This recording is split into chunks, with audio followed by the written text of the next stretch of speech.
तो देखिए, झारखंड में राज्यसभा चुनाव को लेकर सस्पेंस बढ़ता जा रहा है। कांग्रेस ने अपना उम्मीदवार घोषित कर दिया है, लेकिन जेएमएम दोनों सीटों पर दावा ठोकने की तैयारी में दिख रही है। मुख्यमंत्री आवास से लेकर कांग्रेस मुख्यालय तक बैठकों का दौर लगातार जारी है। सवाल है कि क्या महागठबंधन में सब कुछ ठीक है या फिर दूसरी सीट पर सियासी खींचतान शुरू हो चुकी है। हमारी ये खास रिपोर्ट देखिए। राज्यसभा संग्राम 2026, 2 सीटें, कई दावेदार। कांग्रेस जेएमएम में सब ठीक है।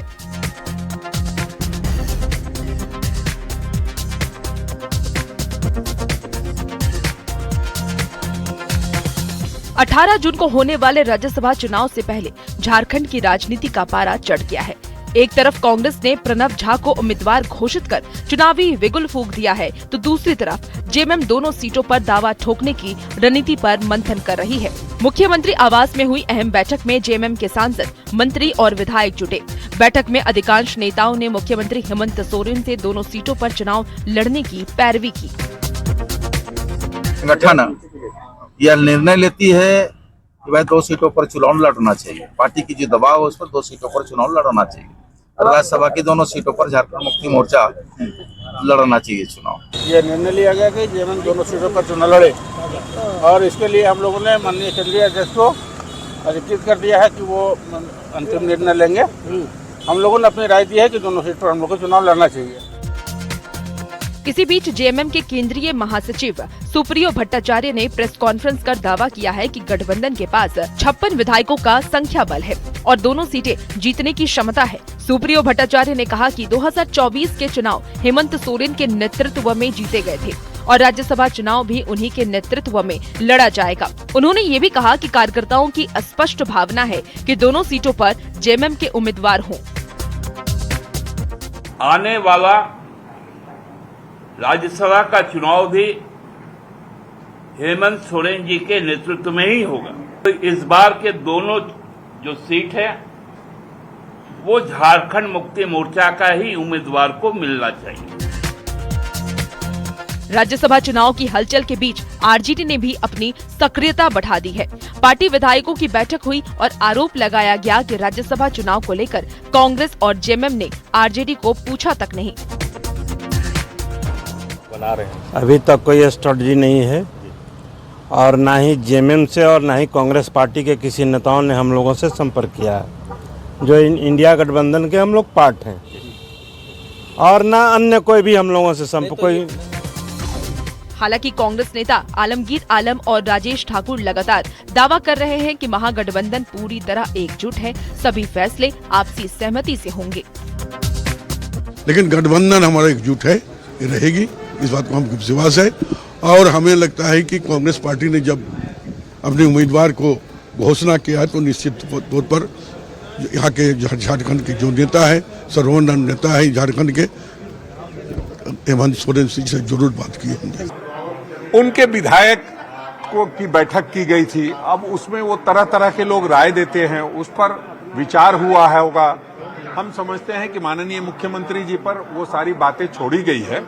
बहुत जल्दबाजी में नहीं निर्णय होते हैं, निश्चित रूप से सभी लोग सोच समझ करके फैसला लेंगे और इस संदर्भ में जो बेहतर है वो हमारे प्रभारी आदरणीय के राजू जी ही बता पाएंगे, क्योंकि वही लगातार बातचीत कर रहे थे और प्रदेश के अध्यक्ष आदरणीय केशव महतो कमलेश जी, वो लोग बेहतर बताएंगे कि क्या हुआ, कैसे हुआ।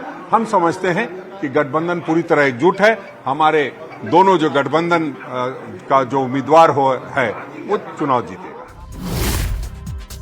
अब सबसे बड़ा सवाल तो यही है कि क्या जेएमएम दोनों सीटों पर उम्मीदवार उतारेगी? क्या कांग्रेस और जेएमएम पर दोनों सीटों पर सहमति बनेगी? और क्या महागठबंधन एकजुट होकर चुनाव लड़ेगा? इन सभी सवालों का जवाब मुख्यमंत्री हेमंत सोरेन के फैसले के पीछे छिपा है। फिलहाल राज्यसभा चुनाव से पहले झारखंड की राजनीति में बैठकों, दावों और रणनीतियों का दौर जारी है। गठबंधन एकजुटता का दावा कर रहा है, लेकिन दूसरी सीट को लेकर के सस्पेंस अभी भी बरकरार है। ऐसे में अब सबकी नजर मुख्यमंत्री हेमंत सोरेन के अगले कदम पर टिकी है। रांची से ब्यूरो रिपोर्ट न्यूज 18। झारखंड में राज्यसभा चुनाव को लेकर सियासी सरगर्मी तेज हो गई है। झारखंड मुक्ति मोर्चा ने राज्यसभा की दोनों सीटों पर अपना मजबूत दावा ठोक दिया है। साथ ही कांग्रेस के प्रत्याशी उतारने पर भी जेएमएम ने तंज कसा। जेएमएम केंद्रीय महासचिव सुप्रियो भट्टाचार्य ने कहा कि कांग्रेस ने प्रत्याशी उतारकर हमारी भावनाओं को ठेस पहुंचाया है। हमारे गठबंधन जनता के साथ है, लेकिन उनके पास तो पर्याप्त संख्या नहीं है। उचित यही होता कि इसका निर्णय हेमंत बाबू ही लेते। उनका आवेदन हो सकता था, उनका निवेदन हो सकता था, लेकिन निर्णय लेके उन्होंने हमें ठेस पहुंचाया है। और देखिए, रांची से बड़ी खबर आ रही है। बीजेपी विधायक दल की अहम बैठक हुई है। राज्यसभा चुनाव को लेकर यह बैठक की गई। बैठक में प्रदेश महामंत्री कर्मवीर सिंह, नेता प्रतिपक्ष बाबूलाल मरांडी, प्रदेश अध्यक्ष आदित्य साहू सहित सभी विधायक मौजूद रहे। लगभग 2 घंटे तक ये बैठक चली है। पार्टी के मुख्य सचेतक नवीन जायसवाल ने इस बैठक के दौरान कहा कि विधायक दल की बैठक संपन्न हुई और राज्यसभा चुनाव को लेकर लंबी चर्चा हुई है। राज्यसभा चुनाव में प्रत्याशी को लेकर जो निर्णय हुआ, आज देर रात तक प्रत्याशी की घोषणा भी हो जाएगी। तो राज्यसभा चुनाव को लेकर के सरगर्मी तेज है झारखंड में, और इस बीच बीजेपी की ये अहम बैठक और ये दावा किया जा रहा है कि आज देर रात तक प्रत्याशी की घोषणा भी हो जाएगी। झारखंड की डीजीपी तदाशा मिश्रा आज पलामू पहुंची, जहां उन्होंने एसपी कार्यालय के सभागार में अपराध और नक्सल को लेकर अधिकारियों के साथ समीक्षा बैठक की। इस दौरान आईजी, डीआईजी, एसपी समेत सभी पुलिस अधिकारी मौके पर मौजूद रहे। डीजीपी तदाशा मिश्रा ने कहा कि राज्य के सभी जिलों में नक्सल को खत्म करने के लिए अभियान चलाया जा रहा है। जल्द ही झारखंड नक्सल मुक्त हो जाएगा। हम लोग जिलावार रिव्यू कर रहे हैं। गढ़वा है, पलामू है, लता है, लातेहार है। एक एक जिला का समय लगता है सब चीज़ देखने के लिए। तो काम अच्छी हो रही है। एसपी लोग नए हैं और यंग है, हार्ड वर्किंग है, काम कर रहे हैं। नक्सल में और क्या कुछ है क्या अभी? है बच्चों के गायब होने की यस, वो भी हम लोग नहीं बढ़ नहीं रही है, वो हम लोग उस पर काम कर रहे हैं। चाईबासा से बड़ी खबर है, जहां पूर्व उप मुखिया संजय बोपाई हत्याकांड का पुलिस ने खुलासा कर लिया है। पुलिस ने साजिशकर्ता समेत 5 आरोपियों को इस मामले में गिरफ्तार कर लिया है, जिनके पास से 1 देसी कट्टा, 4 जिंदा कारतूस और 2 बाइक के साथ 4 मोबाइल फोन बरामद किए गए हैं। जांच में सामने आया है कि जमीन विवाद और पुरानी रंजिश के चलते सुपारी देकर संजय बोपाई की हत्या कराई गई थी, और अब इस मामले का पुलिस ने खुलासा कर लिया है।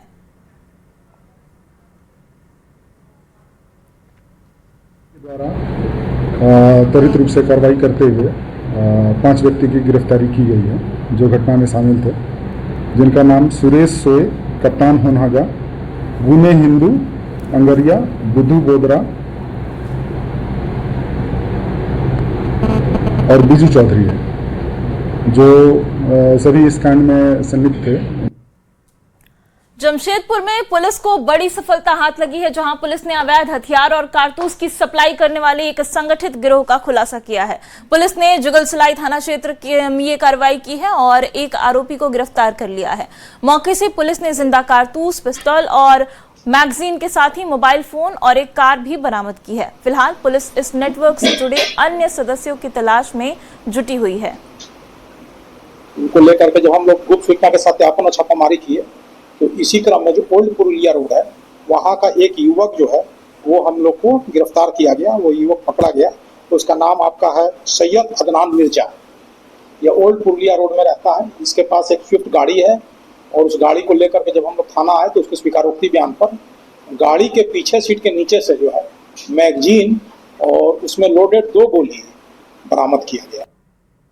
हजारीबाग के कटकमदाग प्रखंड में 40 फीट ऊंचे मोबाइल टावर पर एक युवक का हाई वोल्टेज ड्रामा देखने को मिला।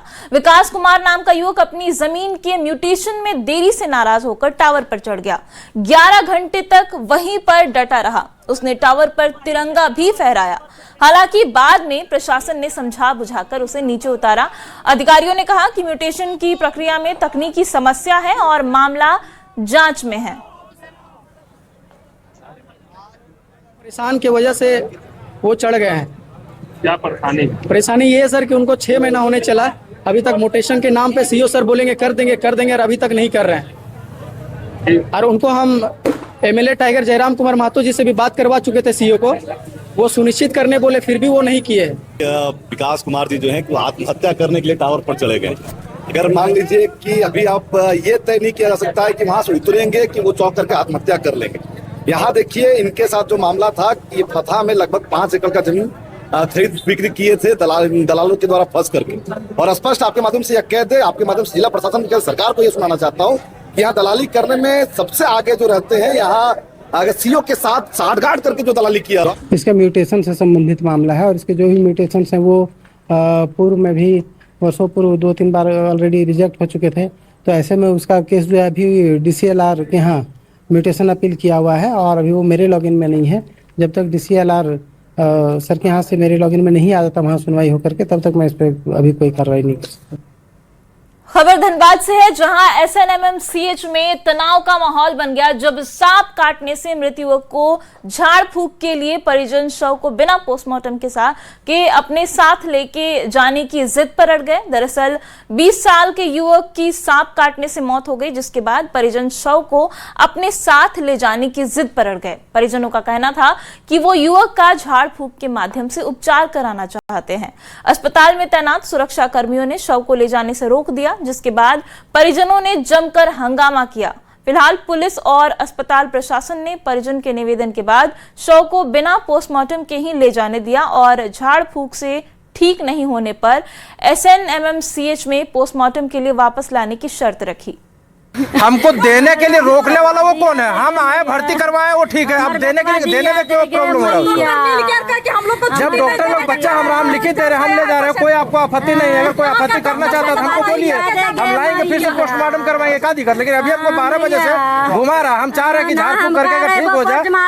72 घंटा टाइम दे रहा है कि आओगा तो हम जिंदा कर सकते हैं, तो फिर भी अभी तक नहीं दे रहा। अगर मना कर दिया कि बॉडी देना नहीं बिना पोस्टमार्टम का, अब हम पोस्टमार्टम करवाएं, इसको पोस्टमार्टम करने के बाद ले जाए उनके पास। मिर्च राशिद करके और फिर एकदम जाने ही नहीं दे रहा, बोल रहा है कि पूरा एकदम इधर उधर घुमा रहा है, एकदम यहाँ से वहाँ वहाँ से यहाँ कर रहा है, ठीक है। और जाने ही नहीं दे रहा। 11 बजे लाए थे, 11 बजे से बोलने की कोशिश करके और पूरा एकदम इधर उधर घुमा रहा है, कोई नहीं जाने दे रहा है। बोल रहा है कि पहले थाना में बात कराइए, थाना से अभी तक बात करते हैं, सीधा बॉडी को निकाल लिए। अब यहाँ पे आके पुलिस वाले रोक रहे, बोल रहे क्या कि नहीं जाने देंगे, जाने ही नहीं देंगे।